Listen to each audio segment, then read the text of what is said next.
Dans cette présentation, nous allons voir la première partie des solutions des exercices de la série de TD numéro 4. Cette partie concerne les bascules. Exercice numéro 1. Dans la première question, on nous demande de rappeler les équations caractéristiques des bascules RS, JK, D et T. Alors, nous commençons par la bascule RS. Nous dressons bien sûr la table de vérité. Et à partir de la table de vérité, on va essayer de déterminer l'équation caractéristique. Donc l'équation de Q plus en fonction de Q, S et R. On va utiliser la table de Carnot pour la simplification. Alors dans ce cas, on a deux possibilités. Soit ne pas utiliser les états indéterminés, ou bien les utiliser dans la simplification. On va essayer de rappeler rapidement le fonctionnement de la bascule SR. Alors pour S et R tous les deux à 0, il y a mémorisation, donc Q plus égale à Q. La sortie reste inchangée. Pour la combinaison 0,1, il y a remise à 0, donc remise à 0 de la sortie de la bascule. Ici 0, il reste à 0 bien évidemment. Et là, un 1 se transforme en 0. Pour la combinaison 1, 0 sur SR, c'est la combinaison qui correspond à une mise à 1. Une mise à 1. Et la combinaison 1, 1, c'est une combinaison interdite. C'est un cas d'ambiguïté. Alors, dans le cas où l'on n'utilise pas les x pour la simplification, donc on détermine l'équation caractéristique Q plus égale à S R bar plus Q R. Donc on peut l'écrire sous la forme de NOR en utilisant uniquement des NOR et on obtient Q plus égale à R plus S plus Q le tout bar et le tout bar. Donc on va avoir cette représentation ici. Dans le cas où l'on utilise les états indéterminés, on va obtenir une forme en end. Donc ici, Q plus égale S bar et Q et R bar, le tout bar et le tout bar. Donc cette forme-ci, donc cette équation, c'est l'équation de la bascule qu'on appelle la bascule S bar R bar. Et bien évidemment, la bascule SR, il suffit d'ajouter des inverseurs ou bien des NAND pour avoir la bascule SR. Alors, pour ce qui est de la bascule JK, on rappelle que la bascule JK fonctionne de la même manière que la bascule SR. J correspond à S et K correspond à R. Donc J pour faire la mise à 1 et K pour la remise à 0. La seule différence entre la bascule JK et la bascule SR, c'est que la bascule JK permet de proposer une solution en quelque sorte à l'état d'ambiguïté. Alors, dans le cas où J et K sont tous les deux à 1, il y a basculement de la sortie. Donc, basculement, ça veut dire que un 1 se transforme en 0 ou bien un 0 se transforme en 1. Et pour bien évidemment trouver l'équation Q plus en fonction de Q, J et K, il suffit de dresser la table de vérité et avec la table de Carnot et on obtient l'équation caractéristique de la bascule JK. Ensuite, c'est le même principe pour la bascule D. La bascule D, c'est la bascule où la sortie suit l'entrée. Donc ici, D égale à 0, Q plus égale à 0, D égale à 0, Q plus égale à 0, quel que soit l'état précédent de la sortie. Alors ici, on trouve que tout simplement Q plus égale à D. Et enfin, la dernière bascule, c'est la bascule T. La bascule T, une bascule toggle. Elle effectue une mémorisation pour t égale à 0, q plus égale à q, donc 0 égale à 0 et 1 égale à 1. Lorsque t égale à 1, il y a basculement. Donc, la valeur de la sortie était à 0, elle devient 1, elle était à 1, elle devient 0. Donc, à partir de là, il suffit tout simplement d'écrire l'équation de Q plus en fonction de T et de Q. On trouve que Q plus égale à T exclusif Q. Dans la deuxième question, on nous demande de réaliser une bascule T à partir des bascules SR, JK et D. Alors, pour concevoir une bascule T ou bien un système séquentiel quelconque, on doit d'abord dresser la table de vérité. Donc ici, c'est la table de vérité de la bascule T. Donc T égale à 0, il y a mémorisation. T égale à 1, il y a basculement. Ensuite, en fonction de la bascule qu'on va utiliser, il est nécessaire de commencer par dresser les tables de transition, ou bien la table de transition. Par exemple, ici, si l'on veut concevoir la bascule T à partir de la bascule SR, il faut, dans un premier temps, dresser la table des transitions. Alors, la table des transitions pour la bascule SR permet de déterminer les valeurs des entrées S et R pour les différentes possibilités de transition. Ici, nous avons une transition de 0 à 0. Alors, pour 0 à 0, il y a soit mémorisation pour une bascule SR, ou bien mise à 0. Donc, la mémorisation, c'est la combinaison 0, 0 sur SR, et la mise à 1, ou la remise à 1, c'est la combinaison 0, 1. Donc, 0, 0 sur SR, ou bien 0, 1. On peut résumer ceci en 0x. Pour la deuxième possibilité de transition, donc une transition de 0 à 1, il y a une seule situation, donc c'est une mise à 1. La mise à 1 correspond à la combinaison 1, 0 sur SR. Ensuite, une transition de 1 à 0, c'est une remise à 0, donc il faut qu'il y ait la combinaison 0, 1 sur S et R. Et enfin, la transition de 1 à 1 correspond également à deux possibilités, donc soit la mémorisation, donc 0, 0, ou bien une mise à 1, 1, 0, qui va se résumer sur la combinaison x, 0. Donc là, on a déterminé la table de transition de la bascule SR. Alors ici, pour déterminer ou bien pour concevoir la bascule T à partir de la bascule SR, il faut imaginer que nous avons une bascule SR, et là la sortie Q, et on va concevoir une bascule qu'on va appeler T, qui a une entrée, et là on doit transformer en quelque sorte les entrées S et R grâce à des fonctions, les fonctions de T et éventuellement de Q. Donc pour ces deux fonctions-là, F1 pour S et F2 pour R. Donc là, on va transformer la bascule SR en une bascule T. Alors ici, on va déterminer les équations de S et R en fonction de T et Q. Donc là, on trouve que S égale à T et Q bar, et R est égal à T, Q. Ensuite, si l'on veut faire la même chose, mais cette fois-ci en utilisant la bascule JK, c'est exactement le même principe.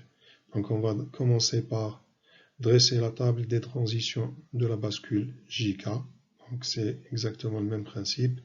Donc une transition de 0, 0, implique une mémorisation ou bien une remise à 0.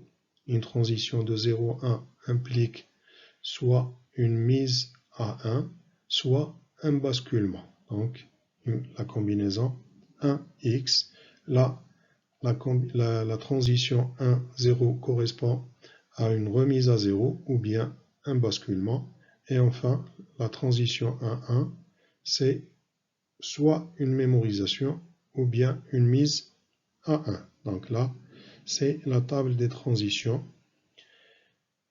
de la bascule JK. Bien sûr, on va utiliser cette table de transition pour avoir les différentes possibilités de transition sur la table de vérité. Ici, un passage de 0 à 0, donc on écrit 0x sur JK, un passage de 1, 1, x0, de 0 à 1, 1x, et un passage de 1 à 0, x1. Donc toutes ces valeurs, on va les prendre à partir de la table des transitions. Et enfin, nous obtenons l'équation, après simplification, l'équation de J et de K, qui était que toutes les deux sont égales à T.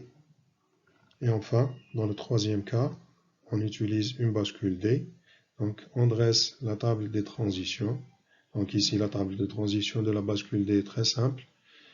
La sortie suit l'entrée. Alors, pour avoir donc une valeur sur la sortie, il faut tout simplement l'appliquer sur l'entrée. Donc, on va essayer de faire la même chose. Donc ici, une transition de 0 à 0 implique un 0 sur D. Une transition de 1 à 1 implique un 1 sur D, etc. Donc, et là, on va également déterminer l'équation de D. On va trouver que D égale à T exclusif Q. Et on va pouvoir représenter les schémas des bascules T en utilisant dans un premier temps une bascule SR, ensuite une bascule JK et enfin une bascule D. Alors, la troisième question, c'est exactement la même que la deuxième. Ici, il s'agit de réaliser une bascule D à partir des bascules RS, JK et T. Alors, donc, nous commençons par dresser la table de vérité de la bascule D. Et ensuite, on va déterminer les tables de transition des bascules à utiliser. À chaque fois qu'on va utiliser une bascule, on va utiliser sa table de transition. Nous commençons par la bascule SR, donc la table de transition. On va reporter à partir de la table de transition, on va écrire les valeurs de S et de R en fonction des transitions ici, donc 0 à 0, 0x, 1 à 0, 0, 1, de 0 à 1, 1, 0 et de 1 à 1, x, 0. Et enfin, on va déterminer à partir de cette table de vérité les équations de S et de R. Ensuite, dans le deuxième cas, on utilise une bascule JK et c'est exactement le même principe, table de transition, valeur de J et K en fonction des transitions ici de la bascule D et enfin obtenir les équations de J et de K. En dernier, on utilise une bascule T. Alors, la table de transition de la bascule T, les valeurs sur T en fonction des transitions ici, et déterminer l'équation de T. Et là, nous avons les schémas de la bascule D en utilisant dans un premier temps la bascule SR, ensuite une bascule JK et enfin une bascule T. Dans la quatrième question, on va essayer de réaliser une bascule JK en utilisant une bascule SR. Donc de la même manière, on va dresser ou bien on va utiliser la table de transition de la bascule SR. Ensuite, dresser la table de vérité. Ensuite, reporter les valeurs de S et de R en fonction des transitions ici. Donc 0, 0, 0x, 1, 1, x0, etc. Donc, et à partir de là, on va essayer d'obtenir les équations de S, de R, en fonction de J, de K et de Q. Et là, on va obtenir S égale à Q bar J et R est égal à Q fois K. Donc, à partir d'une bascule SR, on obtient une bascule JK. Alors, dans le deuxième exercice, il s'agit de dessiner le signal de sortie Q des deux bascules dans les deux schémas ici, et ensuite de comparer les deux signaux de sortie. Alors, la première bascule, c'est une bascule SR, synchronisée par un frein descendant de l'horloge. L'entrée S est reliée à la sortie Q bar, et l'entrée R est reliée à la sortie Q. Alors, on commence par dessiner le signal de l'horloge, et on va mettre en évidence les freins descendants, puisque la bascule, elle est synchronisée par frein descendant. Donc on va mettre en évidence ces freins-là.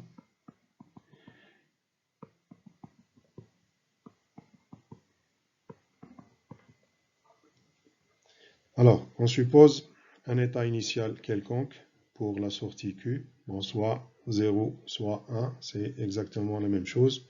Donc on suppose par exemple que Q égale à 0. Alors R est égal à Q, donc R aussi, il va être égal à 0. S égale à Q bar, donc S est égal à 1. À l'avènement du premier frein descendant, la sortie de la bascule est à 0 et il y a un 1 sur l'entrée S et un 0 sur l'entrée R. Ceci correspond à une mise à 1. Donc la bascule va passer à 1.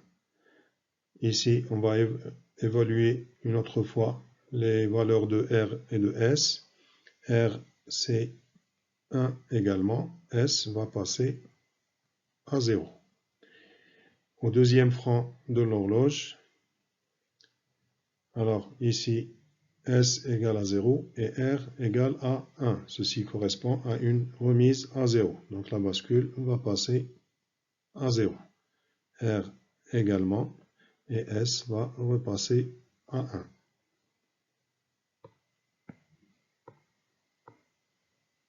Donc ainsi de suite. Donc à chaque fois, la bascule va basculer entre 0 et 1.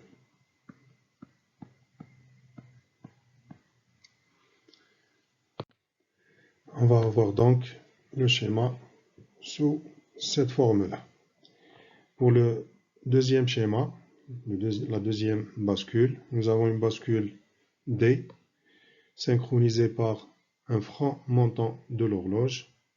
L'entrée D de la bascule est reliée à Q bar. On va essayer de faire la même chose pour ce schéma-là.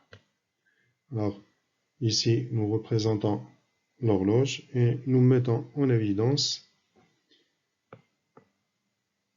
le frein montant de l'horloge.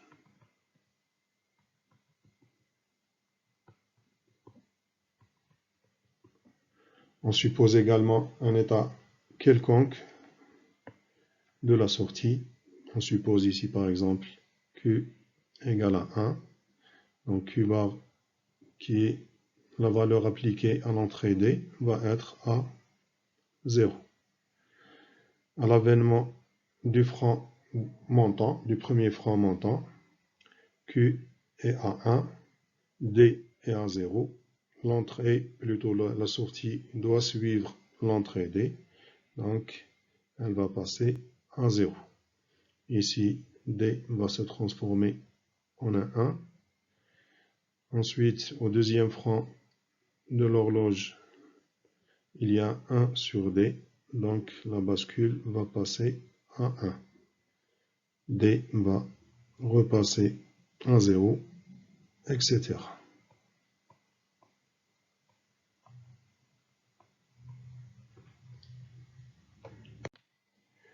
Et nous aurons donc une forme du signal représenté par le chronogramme ici.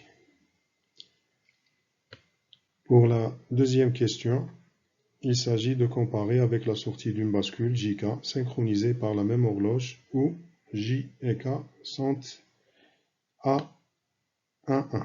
Alors, on fait la même chose. Donc, un signal d'horloge, on suppose la bascule est synchronisée par franc montant. J et K sont à 1, ce qui fait que à chaque fois qu'il y a un franc montant, la bascule va inverser de valeur, ou bien la sortie de la bascule va inverser de valeur. Si l'on suppose un état initial, on va essayer de mettre les francs.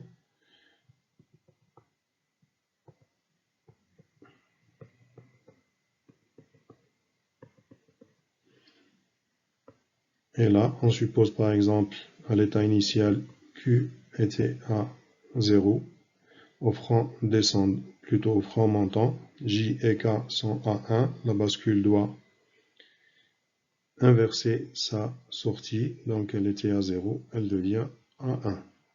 Au prochain franc descendant, elle inverse également, donc un 1 se transforme en 0, le 0 se transforme en 1, etc.